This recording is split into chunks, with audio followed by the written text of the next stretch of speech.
দমদমের কাছে বাগজোলা উদ্বাস্তু ক্যাম্পে সশস্ত্র পুলিশের হানা। পুলিশের গুলিতে অন্তত ৪ জন উদ্বাস্তুর মৃত্যু। বন্দুকধারী পুলিশের সঙ্গে অনশনরত উদ্বাস্তুদের সংঘর্ষ। রানাঘাটের কুপার্স ক্যাম্পেও বহু আহত। বিরোধীদের প্রশ্নের মুখে বিধান রায়ের পুলিশ।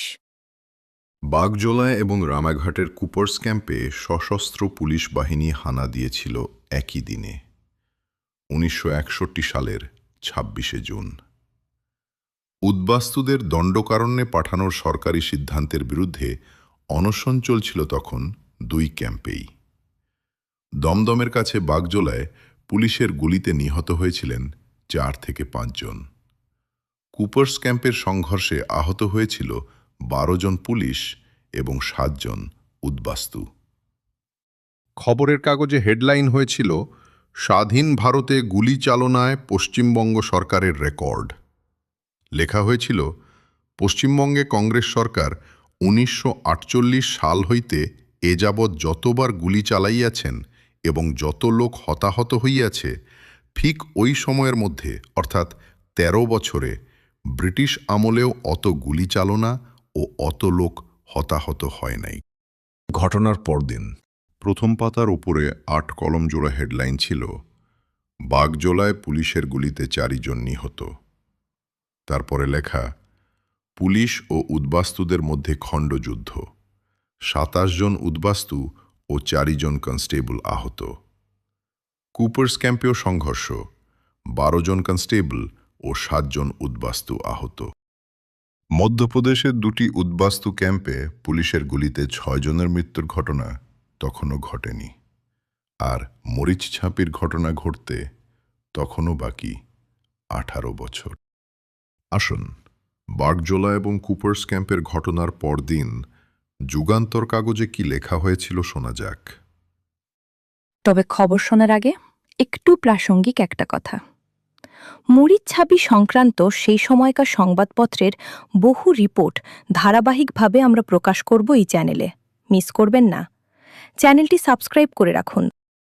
খবরে ফেরা যাক। কলিকাতা ২৬শে জুন।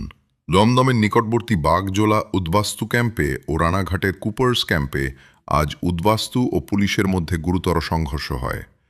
বাগজোলা ক্যাম্পে পুলিশের গুলিতে ৪ জনের মৃত্যু হইয়াছে বলিয়া জনৈক উচ্চপদস্থ সরকারি কর্তৃপক্ষ বেসরকারিভাবে জানাইয়াছেন।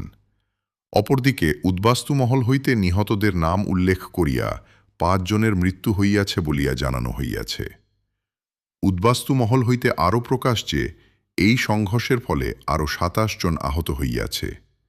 এই স্থান হইতে আশঙ্কাজনকভাবে আহত অবস্থায় একজন কনস্টেবলকে হাসপাতালে স্থানান্তরিত করা হইয়াছে এবং আরও ৩ জন কনস্টেবল আহত হইয়াছে বলিয়া জানা গিয়াছে।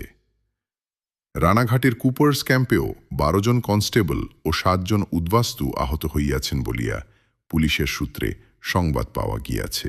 উভয় স্থানে ক্যাশ টোল বন্ধ করা ও সরকারি পুনর্বাসন নীতির প্রতিবাদে অনশনরত উদ্বাস্তুদের পুলিশ হাসপাতালে অপসারণ করিতে গেলে উদ্বাস্তুরা তাহাতে বাধা দেন এবং ইহারই পরিণতিতে সংঘর্ষের সৃষ্টি হয়।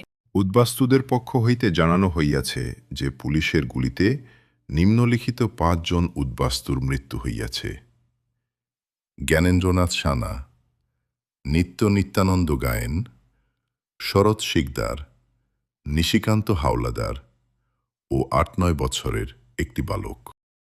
গুলিবর্ষণের ৬ দিন পর জুলাই মাসের ২ তারিখে ইন্ডিয়ান অ্যাসোসিয়েশন হলে এক প্রতিবাদ সভায় কমিউনিস্ট নেতা জ্যোতি বসু এক নিন্দা প্রস্তাব উত্থাপন করিয়া বলেন যে, সরকার কোনো দাবির যৌক্তিকতা স্বীকার করুন অথবা নাই করুন, আন্দোলনের অধিকারকে অস্বীকার করা অগণতান্ত্রিক এবং গুরুতর অন্যায়।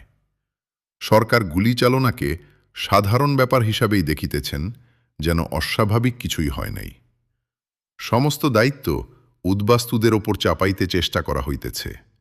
অনশনকারীদের দায়িত্ব লইতে অস্বীকার করায় সরকারের অবজ্ঞা ও অবহেলাই শুধু নহে, তাচ্ছিল্যও প্রকাশ পাইয়াছে।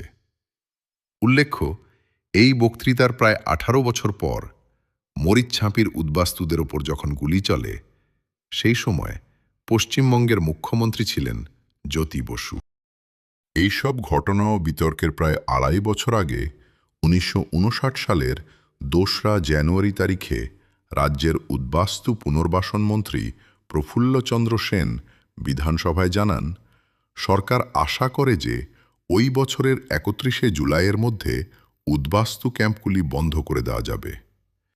যে সমস্ত উদ্বাস্তু দণ্ডকারণ্যে যেতে প্রস্তুত আছেন তাদের সেখানে পাঠানো হবে, আর বাকিদের 6 মাস পর্যন্ত দোল দিয়ে ক্যাম্পগুলি তুলে দেওয়া হবে। প্রফুল্লবাবু মনে করেন এইভাবেই উদ্বাস্তু পুনর্বাসনের সমস্যার সমাধান করা যাবে। বিধানসভায় তখনকার বিরোধী পক্ষের নেতা জ্যোতি বসু, সিদ্ধার্থ শঙ্কর রায় এবং প্রফুল্লচন্দ্র ঘোষ মন্ত্রীর এই বক্তব্যের তীব্র বিরোধিতা করেন। সিদ্ধার্থবাবু বলেন, সরকারের সঙ্গে সহযোগিতা মানে কি সাদা কাগজে সই করে দেওয়া? কোন নির্ভরযোগ্য তথ্যের ভিত্তিতে এত বড় সিদ্ধান্ত গৃহীত হবে? কংগ্রেস পক্ষ বিষয়টিকে দলের এবং রাজনীতির ঊর্ধ্বে নিয়ে গিয়ে দেখছে না বলে উনি অভিযোগ করেন। উল্লেখ্য, সিদ্ধার্থবাবু সেই সময়ে বিধানসভায় বিরোধী বেঞ্চে বসছিলেন। দীর্ঘ ভাষণে জ্যোতি বসু বলেন, দণ্ডকারণ্য পরিকল্পনা সম্পর্কে বিরোধী পক্ষ বিস্তারিতভাবে জানতে চেয়েছিলেন, কিন্তু সরকার সহযোগিতার মনোভাব নিয়ে এগিয়ে আসেনি। পশ্চিমবঙ্গে জমি সম্পর্কে নানা রকম হিসেব দেখিয়ে অঙ্কের কারসাজি সৃষ্টি করা হয়েছে। উদ্বাস্তুদের ওপর অন্যায় চাপ তৈরি করে তাদের প্রত্যক্ষ সংগ্রামের দিকে ঠেলে দেওয়া হচ্ছে বলে জ্যোতিবাবু মন্তব্য করেন। এইসব পরস্পর সংশ্লিষ্ট ঘটনাক্রমের মধ্যেই বোনা হয়ে রয়েছে মরিচছাপির সূত্র, ক্রমশ প্রকাশ্য। আপাতত এই পর্যন্ত। মরিচ ছাঁপির নথির পরবর্তী পর্ব আসছে শিগগিরই। মিস করবেন না। চ্যানেলটি সাবস্ক্রাইব করে রাখুন। নমস্কার।